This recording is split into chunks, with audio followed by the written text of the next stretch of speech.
What's up, guys? Welcome back to Keeping Up with the X-Men, and we are on X-Men Blue, issue 15. This is Mojo Worldwide. This is part 6. This is the last part of this giant, awesome 6-part saga, and this has been awesome. I just want to say that before we get into this, because I don't expect this to be too long of a review. This book was pretty much throwdown. That's pretty much what it was a giant, crazy, no-holds-barred throwdown. And it was awesome. It was legitimately awesome. We got plenty of throwdown throughout the course of these last 5 books, with a whole lot of storyline elements that we can dig into later on that might affect characters and increase better scenario possibilities later on, while at the same time constantly got plenty of action.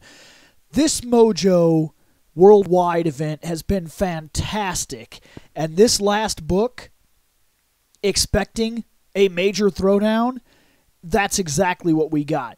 I'm telling you, right off the bat, on the second page, we have one of the most awesome splash pages, period. This thing is magnificent. I'm telling you, it is so unbelievably cool. I'm really digging on what Jean Grey looks like here.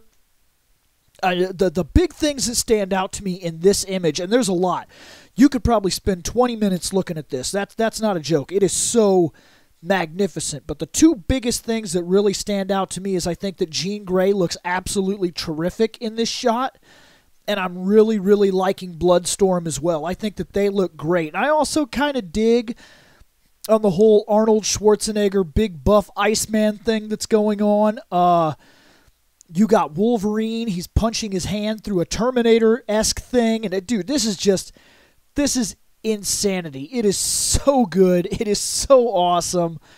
This is just the splash page. I'm telling you, guys, this is what we were looking for. Okay, now look, during this big giant confrontation, Jean Grey and Longshot, they leave. They kind of run out because they're looking for the big guy. They're looking for the big gun. If they take down Mojo, this is over. That's what the whole thing is.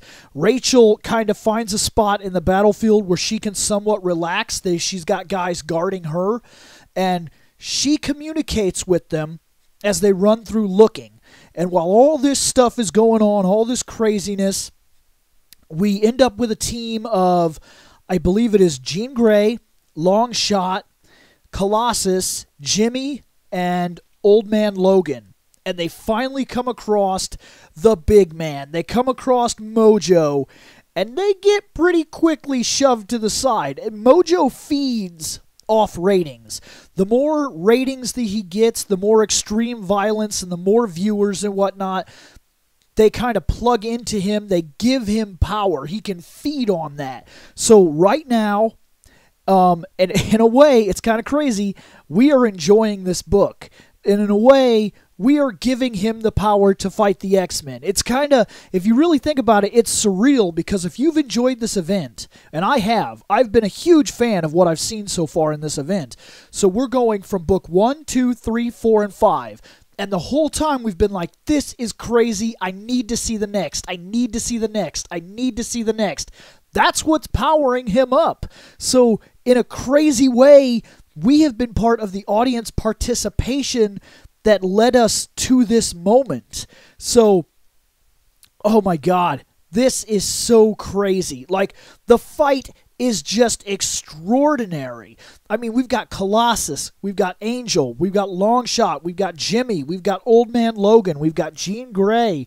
And Jean Grey, during this fight, she kind of puts up her hand, and it looks like she's going to try to attack his mind, and he talks all this garbage about, you can't attack my mind, and blah blah this and blah blah that, I'm too powerful right now, and he shoots her, bam, and she kind of goes down for a second, but turns out she wasn't actually doing anything to Mojo.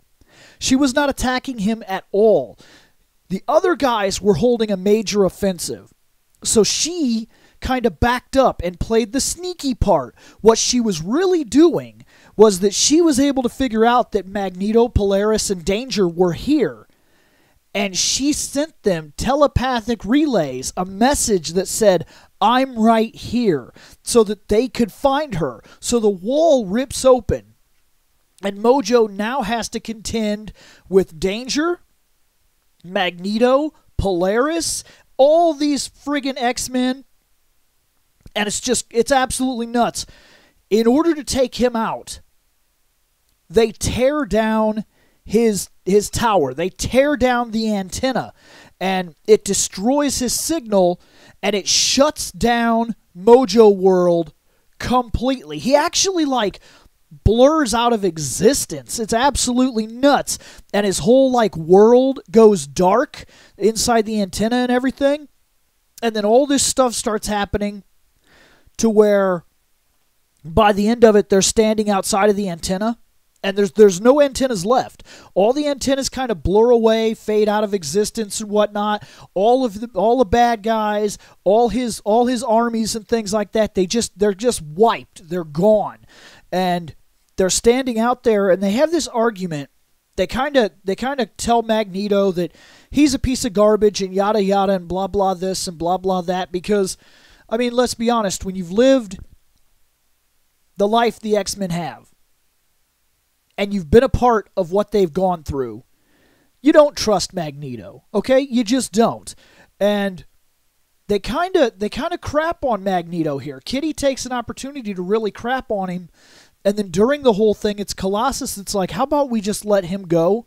How about we don't do this? Because in a way, we kind of owe him. Not only is he the one that came here and kind of put a stop to this, but if you remember right, we wouldn't be together if it wasn't for Magneto. Because Magneto is the only reason she is on planet at all. Literally.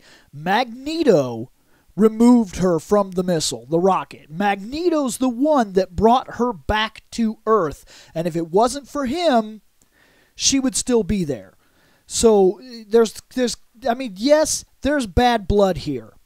And yes, we're left with a couple of different things here. One, Magneto's still alive. Yes, he's back. Okay? He's not just back. We always knew he was alive, but now everybody knows it. There's no hiding it. He's not in the shadows. Magneto is alive and he's back. The X-Men Blue team is not joining back up with the X-Men Gold. They don't necessarily. I think some of their attitudes have changed towards Magneto after this event. It doesn't seem like Scott is too thrilled about going back to serve with Magneto, and even Jean Grey is a little bit off about it. But what it seems like is going on here is that the X-Men Blue are going to stay the X-Men Blue. They're not coming back to the fold necessarily. We'll see in the next book, to be fair, see how this actually plays out. And then on top of all that, we do actually figure out that Mojo did not leave Earth. He's actually in our sewers, and he's built up this tower. It's a building in New York, I'm assuming, and he's going to start broadcasting here on Earth, and then I'm sure that this will come back later on. Whatever is going on, he's starting a news station, so who knows if he'll attack the X-Men through media means and things like that. We'll have to wait. We'll have to see, figure out what's happening here. But yes, this was not a big review. I basically wanted to show you some of the action, talk a little bit about what this book was, and just overall geek out at how awesome a close this was to everything that we've went through. This arc was magnificent. I had a great time reading this, and this is one of those reasons that I feel like X-Men is back. It's so back. For anybody that's worried, for anybody that's still sitting around thinking that Marvel has crapped on the X-Men and there's no good stories and the X-Men just aren't what they were or something like that, or that there's no attention being paid to these books, I'm telling you, you're wrong. You're wrong. So far, my favorite books are X-Men Gold, X-Men Blue, and Astonishing X-Men. Those are the three that I like the most out of all the things that I'm going over. And we've got X-Men Red on the way. We've got the Phoenix Resurrection just around the corner. We've got the Gambit and Rogue book that's coming in. I mean, if you want to get hardcore, you can kind of dive into the Runaways and things like that. I will not be covering that here. I have so many books that I'm doing already. But, I mean, look, there's so much X-Men happening right now. So much. I'm telling you guys, X-Men is back in a big way, and I'm so happy to have this show.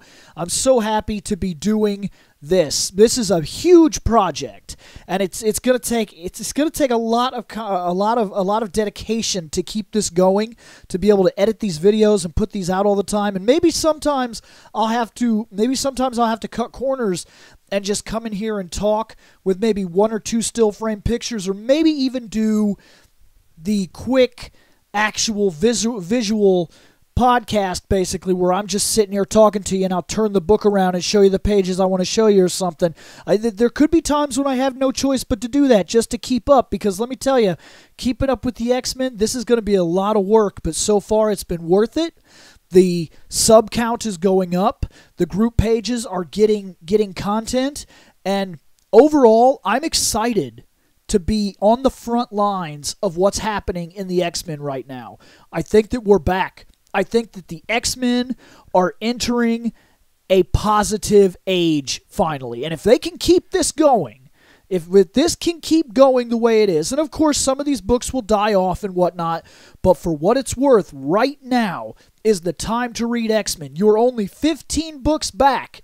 Look, guys, if you're not a part of this, get in here. Get in here right now while it's good. Go get the graphic novels. Right now you can get volume 1 and 2 of like X-Men Gold and X-Men Blue. Go get those graphic novels and then start picking up these single issues.